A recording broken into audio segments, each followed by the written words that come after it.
Hey guys, what is up? It is No Help and welcome back to another video today. So today we've got Varlamore and Summer Sweep Up Combat Tweaks, a brand new news blog to look at, so let's hop right into it. Okay, so starting off, we've got the Delve boss changes. So we've been having a ball watching you dive into Delve, push its limits, and share your feedback. There's been a lot of great discussion over the past week, and it's helped shape some of the improvements you'll see today. That includes tweaks to the melee punish phase, adjustments to grub behavior, better clarity during certain mechanics, and a range of smaller fixes that should make the overall experience feel a bit tidier. I personally haven't touched the Delve boss myself, but from what I've heard, it definitely did need some changes, and I'm hoping that's what we are getting today. So we know last week's changelog felt a little light for some, especially following such a big launch. Yeah, actually last week I was kind of like, wow, I'm surprised there wasn't a lot more. Like they said, it was a little light. So much of what we focused on early was under the hood. Important stuff, just not the kind that grabs attention in a blog post. So this week's update builds on that foundation, and we think the changes will be a lot more noticeable. So, however, we've been mindful about how much we change and how quickly. So the Doom of Macchiato is designed to be a tough endgame level boss, and we're happy with the overall level of challenge it offers. Our goal is to refine the encounter without losing what makes it demanding and rewarding. Yeah, they don't want to make it like easy, you know? So there are still a few areas we're actively discussing, and just because something didn't make it in this week doesn't mean it's off of the radar. So we'll keep reviewing how things are playing out and continue listening as more of you take on the fight. I definitely should try it. It's been out for like 2 weeks now and I haven't even done Delve 1. Probably should do that. Okay, so here's what's new this week. So the melee punish phase now ignores attack delay if the player is using melee. Added a sparkly glow to the burrow hole when a unique item is present. So yeah, that's sort of what it looks like here. That's actually really cool. I'm a big fan of this one overall. Yeah, it looks really nice. And then we've got replaced triple grub spawns with a single giant grub that has double the health, explodes in a larger area, and causes triple the punishment if it reaches the boss. So yeah, from the videos that I've seen and from friends and stuff that have done the boss, this is going to be a huge change that's going to make it just so much nicer, right? Rather than, all three of them, you just have the one sort of kind of guy to deal with. So, rock falls no longer place a permanent rock on your position if you are hit by it while under the protection of the shield orb. So the center tile of the shield orb now clears acid as it moves. The current Delve level now appears in Doom's health bar. That's really cool. Unclaimed loot can now be retrieved from a chest in the lobby, similar to raids, right? So this is obviously a really good change. If you leave after pressing claim and leave, the loot interface can also be accessed from farther away.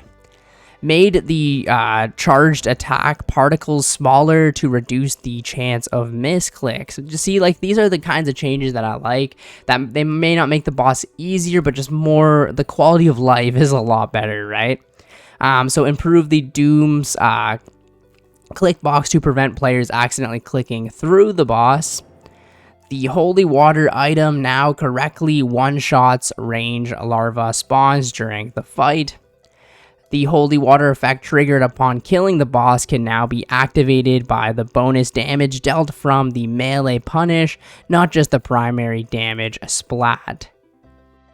Okay, so special attack energy no longer regenerates between Delve levels during loot collection or downtime between fights. So I think this is a way sort of like you would do the first wave and then you kind of like wait, right? But I don't think you can do that anymore because it does no longer regenerate, so that you have to kind of keep going through the fight if you want it to regenerate, which does make sense, right?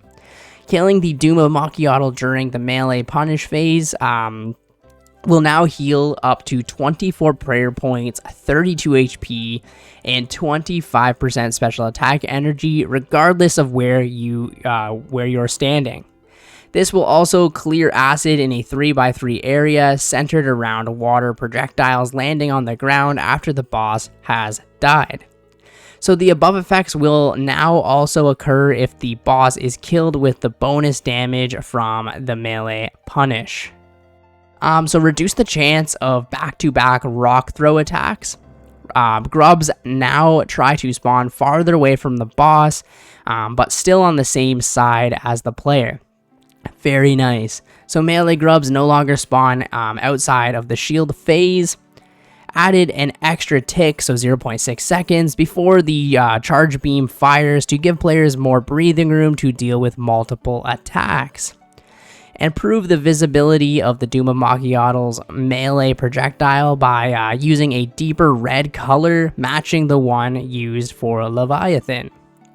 The Eye of Ayak now instantly kills magic grubs and ignores attack delay. This is a huge one for people that want to do this. It'll just instantly kill them, making it obviously much easier for the fight.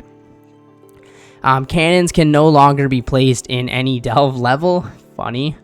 And added elite clue scrolls to the loot table with a drop rate of 1 in 75 for delves between 1 and 2, and 1 in 50 for later delves. Very nice.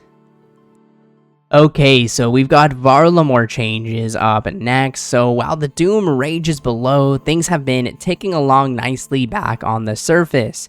Here are a few more Varlamore updates. So Veil totems now correctly count toward the total minigame items in the collection log overview instead of the other. So that makes sense, right? It is sort of like a minigame type activity. So the Proud Spire agility shortcuts now show up correctly in agility level up messages. Using the Eye of Ayak special attack no longer causes the click box to change. Custodian stalkers now correctly appear in Slayer level up messages instead of jellies. The orange hat is now storable in the POH. Highlighting the gemstone crab shell will no longer highlight random spiky shapes outside of the shell.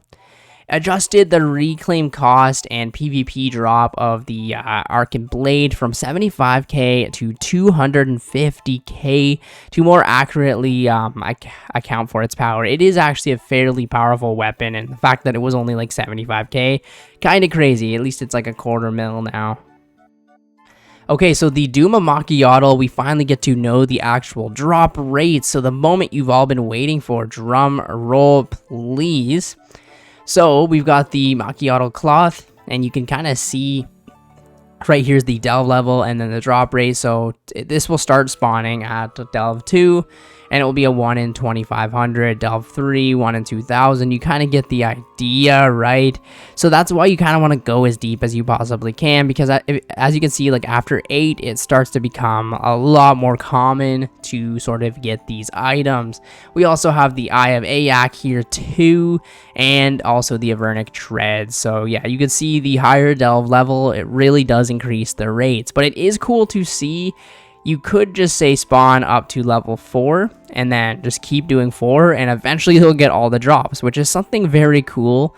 One of those things, right? If you're not that good at the game, you could go to 4 or 5 instead of all the way to 8, right? It's one of those things where I really like.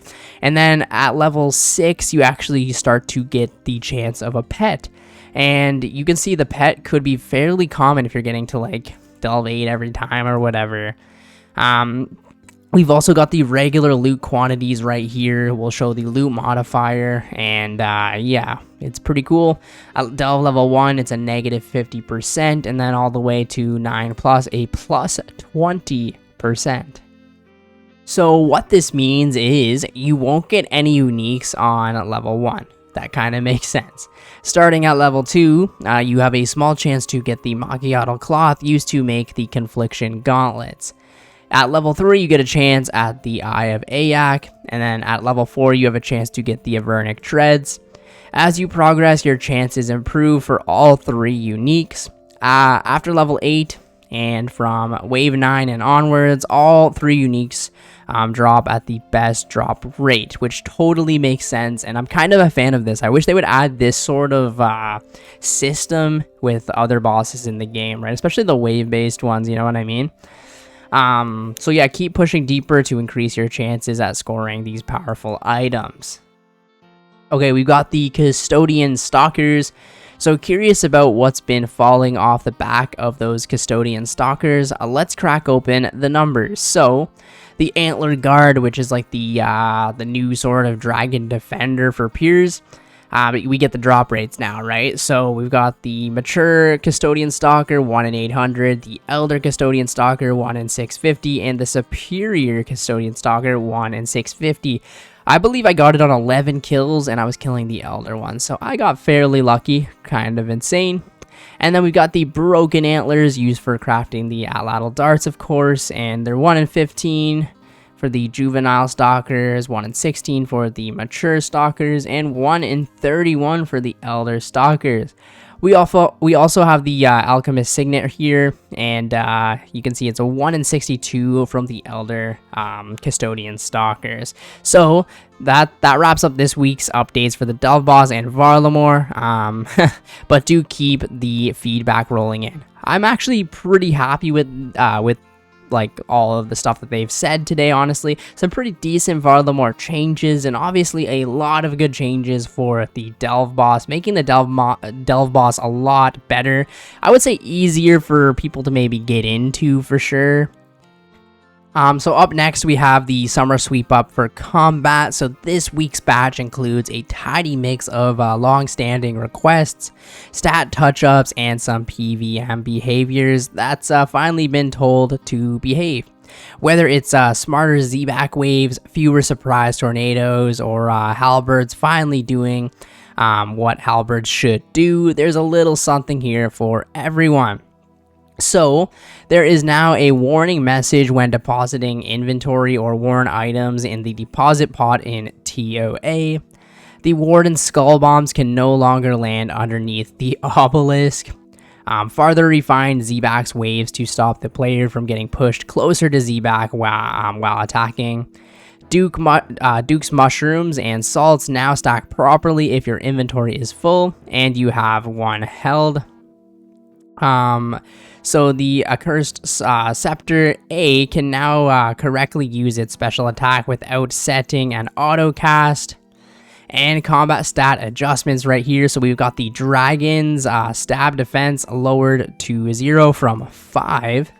Tazars are now correctly 40% weak to water spells. And the Giant Mole is now 50% weak to earth instead of water. So, fixed a graphical issue where the Krondis crocodiles would sporadically turn towards the player when pathing to the tree. Reduced the number of tornadoes spawned by the blue moon, as our last change didn't have a significant impact. So let us know how this feels. Halberds can now do damage to Vespula when flying. Decreased Iron Man's minimum damage threshold from 10% to 7% for group wilderness bosses. And there is now a quick leave option while fighting Bryophyta or Obar. And we've got ourselves a merge update. You love to see it here. I guess you really don't, but yeah, we got a King Black Dragon. And was that Neve or whatever? Pretty cool, to be completely honest. You can pre-order now. Okay, we've got other changes. So the login tip about compost potions now uses the correct name for the potion. Players can now attack again immediately after hitting Z-Back's jugs with magic, as with ranged. Corrected grammar in Monkey Madness 1. The West already teleport spell is now correctly filtered if you lack the requirements. Dazana's Quiver now preserves its progress towards being blessed when Purdue applies a Trover Parchment to it.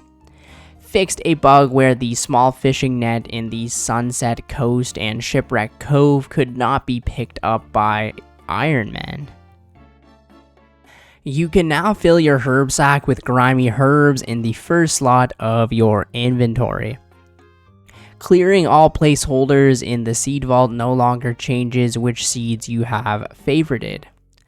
The first option on placeholders in the seed vault is now correctly labeled as remove placeholder. The geomancy spell interface no longer incorrectly displays the Tiawane Calquat patch or Draenor Manor Belladonna patch. The investigate option on the smash window in St. Clair Mansion during King's Ransom now correctly reflects whether it's broken or repaired. Toreg the Corrupted now strikes twice with his hammers, matching their dual hit behavior when wielded by players. The Bone Dagger's special attack now correctly guarantees a hit on Kefri when used on the first hit. Brute's clue scroll has been updated to reflect the increased population of his town. Reduced visual snapping caused by animations which have not been loaded into game. And desktop clients only, so set the max FPS on the title screen to 60 FPS. Capped the in-game frame rate to your display refresh rate, that's cool, and improved the stability and quality of the legacy software renderer. Okay. Honestly, some pretty good changes, especially for the Delve boss, and obviously some of these summer sweep up combat tweaks are great as well. I really want to tackle the Duma Macchiato. It's just one of those things where I don't have the best weapons in order to do so. I need to get myself a couple more of the Tormented Synapses and make the actual weapons. It would be a lot easier to do the fight with and kind of get to learn the mechanics. The fight itself, honestly, though, does look pretty fun, and I'm excited to do it, especially with all of these new changes. And it's really cool that we finally get the drop rates revealed for pretty much everything in Varlamore that has come out. So yeah, overall some pretty good changes today. Let me know what your favorite one is down in the comments below, and if you did watch the whole video, comment 10 down in the comments below. Appreciate it as always. Thank you guys so much for watching the video, and I will catch you in the next one. See ya later.